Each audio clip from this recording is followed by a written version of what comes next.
Как быстро и качественно подготовить абсолютно новую оперную арию для прослушивания в театр или для участия на международном конкурсе? Вот об этом я хочу сегодня с вами поговорить. Меня зовут Евгений Севастьянов, я вокальный коуч, оперный певец и руководитель онлайн-академии оперного искусства. Поехали!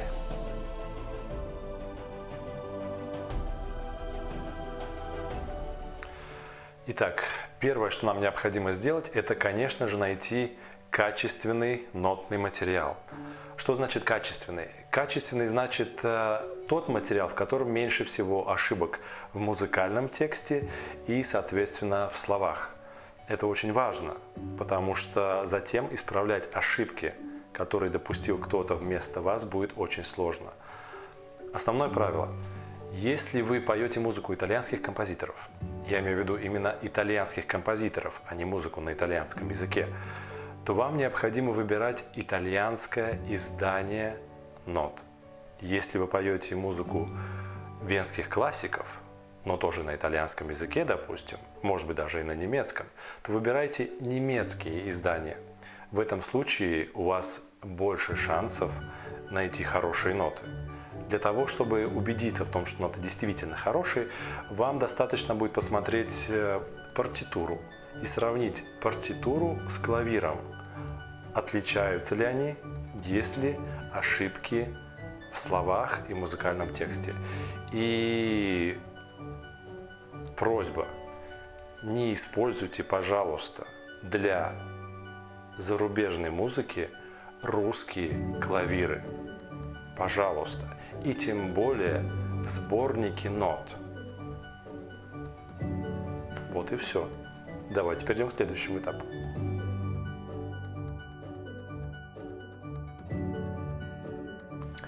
Следующим этапом работы над арией станет дословный перевод.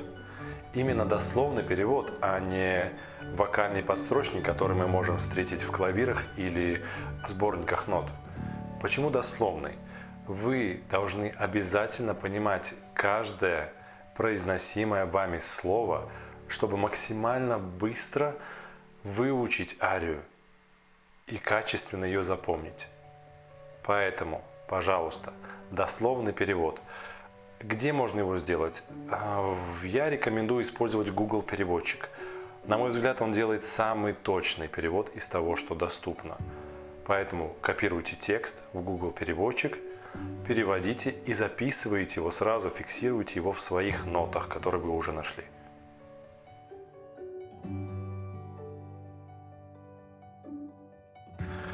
Теперь мы с вами переходим к фонетической транскрипции. Для чего она нужна? Это такой инструмент, который позволяет вам очень компактно зафиксировать все правила произношения для конкретного языка. То есть, умея читать фонетическую транскрипцию, даже не зная, не будучи знакомым с каким-то языком, вы можете абсолютно легко быть понятным другому человеку. Какие важные элементы фонетической транскрипции? Это, конечно же, ударения, которые важно расставить, чтобы придать речи или пению определенную мелодичность. Это длина звуков, то есть длина как для согласных, так и для гласных звуков. Это сдвоенные согласные, одинарные согласные.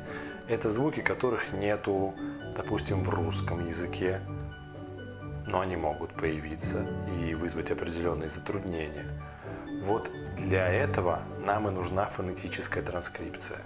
Поэтому делайте ее обязательно и записывайте туда же в свои ноты, которые вы уже нашли.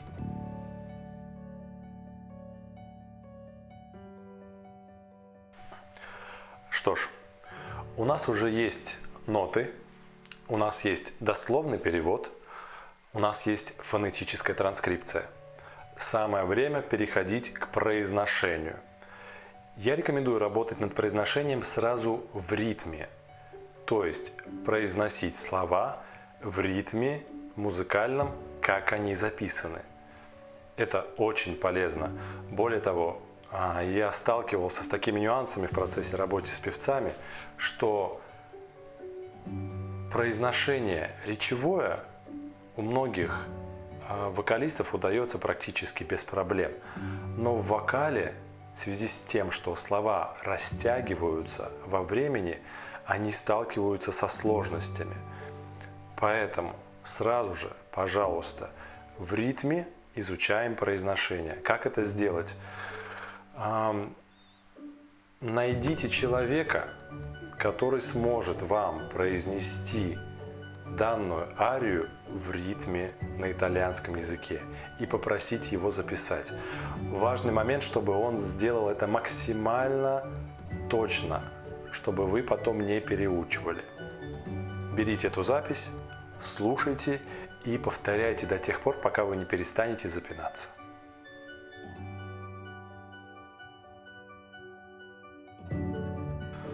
Итак, мы с вами поработали над произношением. Теперь самое время кого-нибудь послушать. Для чего это необходимо? Послушать какую-либо запись. Между речевой дикцией и вокальной дикцией существуют определенные различия. И в первую очередь это касается произношения в области гласных звуков. Поэтому находите хорошую запись. Я рекомендую найти запись итальянского исполнителя. Если нет итальянского исполнителя, то как минимум у исполнителя должно быть хорошее произношение. Включайте эту запись, берите свои ноты, в которых у вас есть уже транскрипция и в которой есть перевод. Слушайте и смотрите, чем отличается качество гласных звуков в вашей транскрипции от того, что делает вокалист. Открою для вас небольшую тайну. Каждый вокалист приспосабливает под себя вокальную дикцию. В идеале, конечно, в идеальном мире мы должны делать все одно и то же, но у нас у всех разный вокальный аппарат. Поэтому можете послушать не одну запись, а несколько записей и посмотреть, как певцы обходятся с вокальной дикцией.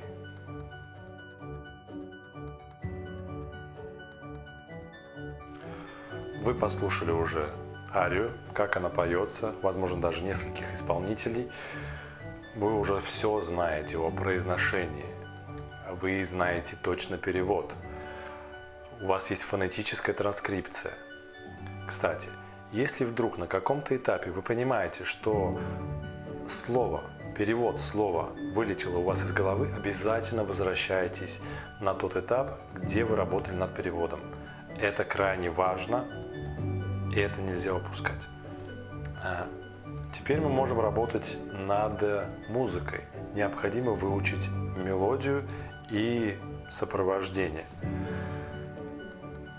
Если вы владеете инструментом, то тут простое решение. Включайте метроном и практически механически выучиваете нотный материал.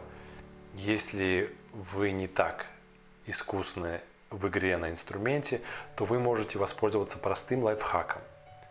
Берете любой нотный редактор, Sibelius, Finale, любой другой редактор, и забиваете туда ноты.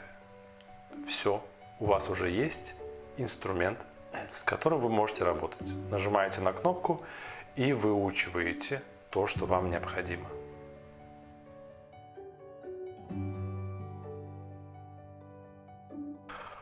Ну вот, мы наконец-то дошли до того этапа, где мы можем заниматься уже музыкой, фразировкой. Все мы, конечно, понимаем, что ни один нотный редактор никогда не сможет настолько музыкально проиграть те ноты, которые мы в него внесли. Поэтому на этом этапе все те знания, все те навыки, которые вы уже приобрели, вы можете перевести в практику. Если у вас доступен вокальный коуч, есть под рукой, или хороший пианист из оперного театра, идите к нему с теми нотами, которые вы подготовили, и начинайте заниматься. Если у вас нету такой возможности, а арию необходимо подготовить, вы можете найти где-нибудь в интернете фонограмму. Это не самое идеальное решение, но это даст вам понятие о том, как эта ария все-таки должна звучать. Находите эту фонограмму, включайте и тренируйтесь. Вот, собственно, и весь метод изучения новых арий. Я надеюсь, что он будет для вас так же полезен, как он был полезен мне. На протяжении 15 лет работы в различных театрах России и Европы в качестве певца и коуча он не раз меня спасал. Особенно в ситуациях, когда нужно было очень быстро что-то выучить и подготовить для прослушивания. Успехов вам! Удачи на прослушивании и практикуйтесь и практикуйтесь.